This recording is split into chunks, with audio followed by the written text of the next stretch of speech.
اسنان محترم قرآن مجید فرقان حمید کی سورہ رعد کی آیت نمبر 21 میں نے آپ کے سامنے تلاوت کی ہے۔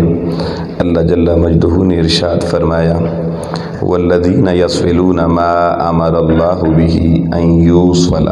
اللہ فرما رہا ہے کہ پھر اس امت میں وہ لوگ بھی ہوتے ہیں یصلون ما امر اللہ بہ ان یوصل، جو لوگ اس جوڑ کو جوڑنے کا کام کرتے رہتے ہیں جس جوڑ کے جوڑنے کا اللہ نے حکم دے رکھا ہے۔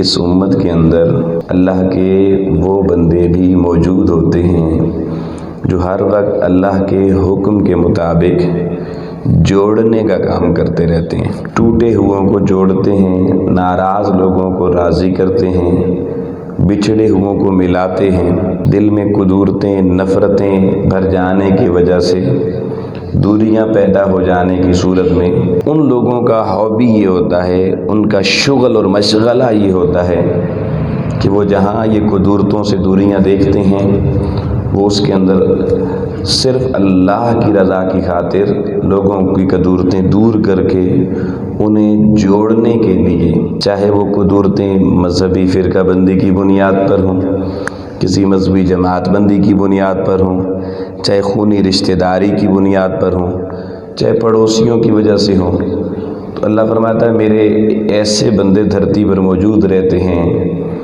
کہ جو ٹوٹے ہوئوں کو جوڑتے رہتے ہیں۔ پھر فرمایا وَيَخْشَوْنَ رَبَّهُمْ، یہ لوگ ایسا کیوں کرتے ہیں؟ کیونکہ ان کے دل اپنے اللہ کی خشیت سے بھرے ہوئے ہوتے ہیں، یہ خاشع دل رکھنے والے ہوتے ہیں، ان کے دلوں میں اللہ کی خوف اور اللہ کی خشیت ان میں زیادہ ہوتی ہے۔ تو ایک نقطہ قرآن کے لفظوں سے یہ ملتا ہے کہ جو لوگ جوڑنے کی بجائے توڑتے ہیں انہیں جان لینا چاہیے کہ ان کے دل اللہ کے خوف اور خشیت سے محروم ہو جایا کرتے ہیں۔ مثلاً دو بندے ناراض ہیں، آپ انہیں کہتے ہیں جناب راضی ہو جائیں، صلح کر لیں، اور ایک بندہ کہتا ہے نہیں بھائی میں تو مننی نہیں۔ آپ کون ہوتے ہیں میری صلح کروانے والے؟ میں نے کوئی صلح نہیں کرنی۔ تو وہ بندہ جو اس طرح کا بیانیہ آپ کے سامنے بیان کرے تو قرآن مجید کے لفظ بتا رہے ہیں یہ وہ بندہ ہے جو اللہ کے خوف، اللہ کی خشیت اور اللہ کی بارگاہ سے جو ایک ڈر انسان کو ملتا ہے، جس ڈر کے ذریعے تقوی بندے کے دل میں داخل ہوتا ہے، وہ بندہ اس تقوی کی دولت اور اس خشیت الہی کی دولت سے محروم ہوتا ہے۔ پھر فرمایا وَيَخَافُونَ سُوءَ الْحِسَابِ، اور یہ جو بندے جوڑنے والا کام کرتے ہیں یہ اس لیے بھی کرتے ہیں کہ انہیں پتہ ایک دن حساب دینا ہے، اور جس دن حساب دینا ہے وہ دن بڑا خوف والا دن ہوگا۔ اس دن طبیعتوں پہ اتنا خوف طاری ہوگا کہ بیٹا ماں کو نہیں پہچانے گا، باپ کو نہیں پہچانے گا، بھائی بھائی کی پہچان سے محروم ہو جائے گا۔ دنیا میں دعوے کرنے والے کہ جئیں گے ساتھ اور مریں گے ساتھ، اس دن انہیں کسی کی فکر نہیں ہوگی، اپنی ٹینشن پڑی ہوگی، طبیعتوں میں اتنا خوف پیدا ہو چکا ہوگا۔ تو وہ جو قیامت کا منظر ہوگا، قرآن کہتا ہے وَيَخَافُونَ سُوءَ الْحِسَابِ، اس دن وہ جو ایک برا حساب ہونا ہے گناہوں کی وجہ سے، اس کی ڈر کی وجہ سے، اس دن اپنا ڈر کم کرنے کی وجہ سے، اور اس دن اللہ کی معرفت اور اللہ کی قربت میں اس کی حضوری کے قریب جانے کے قابل بننے کے لیے یہ لوگ آج دنیا میں اللہ کے بندوں کو دور کرنے والے نہیں نزدیک کرنے والے بن جاتے ہیں۔ یہ نفرتیں نہیں بانٹا کرتے، محبتیں بانٹا کرتے ہیں۔ یعنی اللہ دھرتی پر لوگوں اپنے قرآن میں ان بندوں کا ذکر کر رہا ہے کہ جن بندوں کا پسندیدہ ہابی مشغلہ یہ ہوتا ہے کہ وہ لوگوں کو توڑتے نہیں ہیں، وہ لوگوں کو جوڑتے ہیں، وہ لوگوں کو نفرت کے آگ میں سلگاتے نہیں ہیں، بلکہ جہاں نفرت کی دیواریں کھڑی ہوں، آگ سلگ رہی ہو، وہ اس میں محبت کا پانی ڈال کے دوریاں دور کر دیا کرتے ہیں۔ اب ہمیں یہاں یہ سوچنا ضروری ہے کہ کیا ہمارا تعلق اس طبقے سے ہے یا نہیں ہے؟ ہم روزانہ یا ہفتے میں کسی ایک خاص دن کے ہمارے معمولات میں یہ چیز شامل ہے کہ ہم یہ دیکھیں ہمارے رشتہ داروں میں، توجہ طلب بات ہے، ہمارے رشتہ داروں میں، ننیال میں، ددیال میں، سسرال میں، اعزہ اقربا میں، پڑوسیوں میں، دوستوں میں کوئی ایسا تو نہیں ہے جو ایک دوسرے سے بچھڑا ہوا ہے، دور ہے کسی وجہ سے؟ ایک وہ طبقہ ہے جس سے معاشرتی بائیکاٹ کرنے کا اللہ رسول نے خود حکم دیا ہے، وہ دین کے دشمنوں کا طبقہ ہے، وہ انسانیت کو قتل کرنے والے قاتلوں کا طبقہ ہے، وہ جو قاتل انسانیت کے، ان کو جوڑنے کا حکم نہیں دیا گیا۔ قاتل کے لیے اللہ کی بارگاہ میں بخشش کوئی آسان کام نہیں ہے، لیکن جو ہمارے عام رشتہ دار ہیں جنہوں نے قتل نہیں کیے ہوئے، ہمارے عام رشتہ دار جنہوں نے کوئی ملکی لیول پہ خزانے نہیں لوٹے ہوئے، چھوٹی موٹی غلطیاں جو عام ہم سے بھی ہوتی ہیں ان سے بھی ہو جاتی ہیں، اس کیٹیگری میں جو عام دنیا ہے اس کے متعلق یا ہمارے جو روزمرہ کے معمولات ہیں اس میں کہیں کوئی ایسی چیز شامل ہے کہ ہم روزانہ اپنی دوربین لگائیں اور یہ دیکھیں کہ بھئی یہاں پہ لوگ آپس میں دور ہیں، ان کو قریب کر دیں؟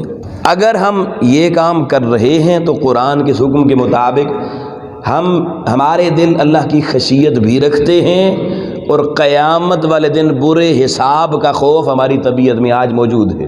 اور اس کے پیرالل دوسری طرف ہمیں یہ بھی سوچنا ہے کہ کہیں ہم روزانہ توڑنے والا کام تو نہیں کر رہے۔ ادھر سے صبح صبح اٹھ کے قرآن کی تلاوت بھی کی، ناظرہ قرآن جو ہم پڑھتے ہیں روز، اور دن کو پورا دن کیا کام کیا؟ یار یہ جو دو رشتہ دار بہت قریب ہیں نا، کوئی ایسا سلسلہ کیا جائے، کوئی ایسی بات کی جائے کہ ان کی قربت کم ہو جائے، میرے ساتھ یہ قریب ہو جائے، فلاں سے دور ہو جائے۔ یہ آپ نے خود سوچنا ہے۔ میں اللہ کا قرآن سامنے رکھ کے یہ بات اس لیے کر رہا ہوں کہ یہی قرآن بہت سے لوگ پڑھتے ہیں مگر کیونکہ قرآن سمجھ میں نہیں آتا، اور ہم نے زندگی میں اس کو کوئی سمجھنے والی کتاب سمجھا بھی نہیں ہے۔ ہم نے زندگی بھر قرآن کو سمجھنے والی کتاب، جانچنے والی کتاب، یہ زندگی بھر سمجھا ہی نہیں ہے۔ دوستان محترم، اگر ہمارے پیر صاحب کا ایک صاحبزادہ ہو، میں ابھی پیر صاحب کی بات نہیں کر رہا، پیر کا بہت بڑا مقام ہوتا ہے، پیراں دا پتر وہ ہمارے گھر میں آ جائے، ہمارے گھر میں آ جائے اور ہم اس سے ملیں ہی نہیں، وہ ایک دن رہے ہم نہ ملیں، 2 دن رہے نہ ملیں، سال پورا رہے اور سال کے بعد رمضان کا مہینہ آئے تو ہم پیر کے بیٹے سے ملاقات کر لیں، ٹھیک ہو جی، خیریت ہے جی۔ اب پیر کا بیٹا سال کے بعد واپس پلٹ کے پیر کے آشیانے پر جائے، وہ جا کے رپورٹ دے، جی آپ کے مرید کے گھر میں 1 سال رہ کے آیا ہوں۔ پیر پوچھے پتر یہ بتا وہ میرا مرید اس نے تیری کتنی خدمت کی ہے، کتنی نوکری کی ہے، کتنی ملاقاتیں کی ہیں، اور آپ اس کو جواب اپنے وہ پیر صاحب کو جواب دے کہ ابا جی میں گیا تو اس مرید کے پاس تھا جو گن آپ کے گاتا تھا، مگر 1 سال میں سوائے رمضان کے 2-4 دنوں کے اس نے پورا سال مجھ سے ملاقات ہی نہیں کی، مجھے کوئی ٹائم ہی نہیں دیا۔ مجھے ایمان سے بتائیں آپ کے پیر کا دل خوش ہوگا یا ناراض ہوگا؟ آپ کو کیا یہ چیز گوارا ہے کہ آپ کا مرشد درست جائے ناراض ہو جائے؟ آپ لوگوں یہ تصور بھی ہمارے یہاں نہیں، ہمارے عقیدے میں ہم تو اس پیر کے بیٹے کے پاؤں بھی، تلوے بھی چومیں گے، ہاتھ بھی چومیں گے کہ میری خوش نصیبی، میری خوش بختی، میری خوش قسمتی کہ پیر کا صاحبزادہ میرے گھر کی دہلیز پر آ گیا ہے، پیر کے صاحبزادے کے قدم، برکت والے قدم میرے گھر میں لگ گئے ہیں۔ ہم ڈیوٹیاں بھی چھوڑ دیں گے، چھٹی بھی کر لیں گے کہ جب تک شہزادہ میرے گھر میں ہے میں اس کی خدمت خود کروں، میں اس کو کھانے خود پکا کے کھلاؤں، اس کو پلاؤں خود، کھلاؤں خود، اس کو ٹائم خود دوں۔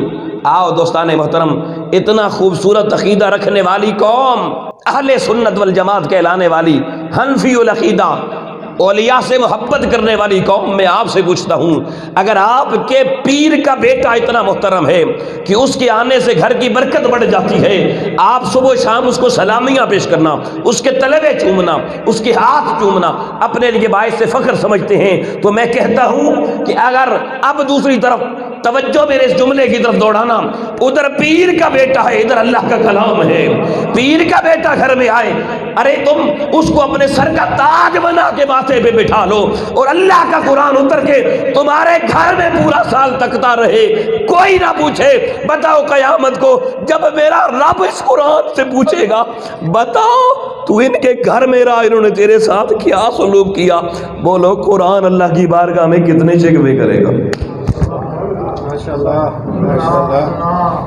کہ میں پورا سال غلاف میں لپٹا ہوا